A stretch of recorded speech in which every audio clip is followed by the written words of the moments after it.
Hey, what's up, movie fans? Today is another day for an advanced movie screening. I'm watching Mission Impossible 7. I believe the name is Mission Impossible Dead Reckoning Part 1. I feel very confident that they're giving me the title of Part 1 because I was bamboozled by Spider-Verse, okay?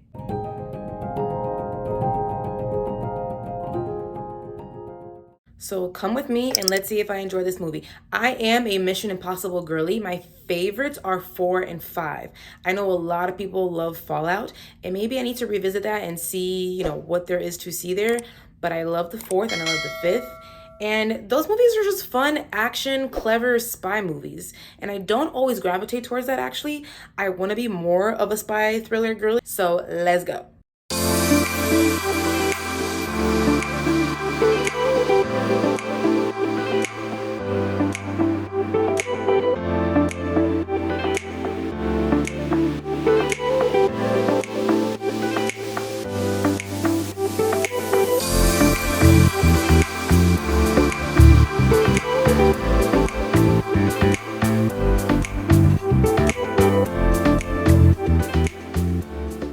Hey, just came back from watching Mission Impossible 7 Dead Reckoning Part 1. So, my thoughts. What do I think? I remember at the beginning of this video, I said that my favorites are Ghost Protocol and Rogue Nation. So that is 4 and 5. And you know what? That remains to be true. Dead Reckoning was not awful, but I'm disappointed that I didn't love it.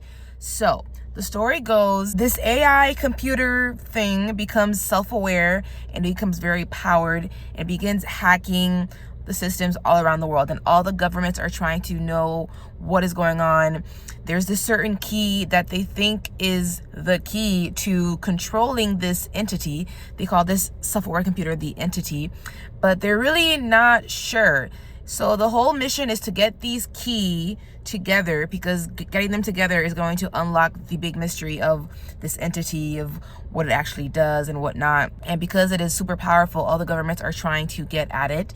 And it is a mission impossible. So they have to ask Ethan Hunt to do the damn thing and do his thing and try to get the control of the key so that, the world doesn't end. The plot is not too convoluted, although I will admit, I think for me, it just did get a little bit confusing as to, is this key the thing that they need to stop or control the entity, or is that what we're deducing and we don't really know what this key does? So that part right there is a little bit convoluted for me. Also, I felt like this was missing something. It didn't feel Mission Impossible-y.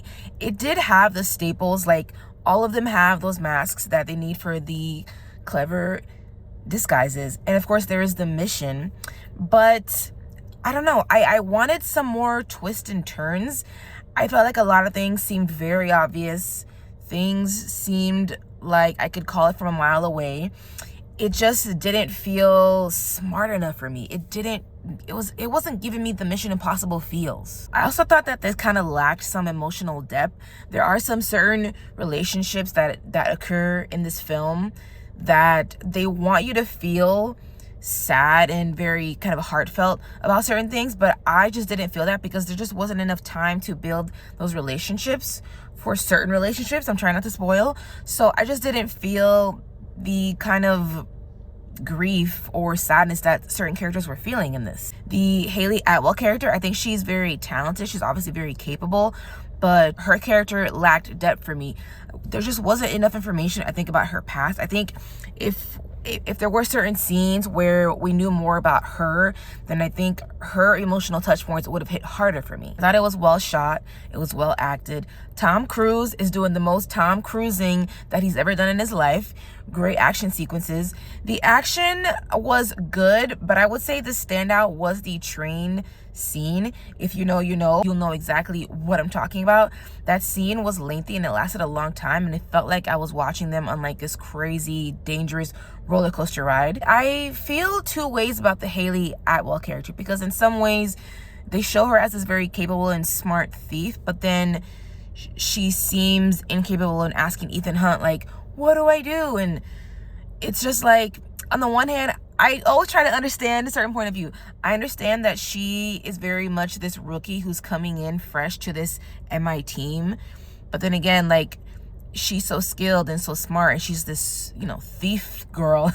Why wasn't she just a little bit more like crafty and scrappy? I would have loved to see more of that from that character. There is a certain death that happens in this movie, and I don't know if it's been just way too long that I've seen a Mission Impossible movie, but this character dies and I just didn't feel that sad. So I think that this goes back to what I was saying earlier, that it's just kind of lacking some of the depth that it wants you to feel. It's just the emotions just aren't really there. All in all, I will give this movie a 3 out of 5 stars. I think that is very fair.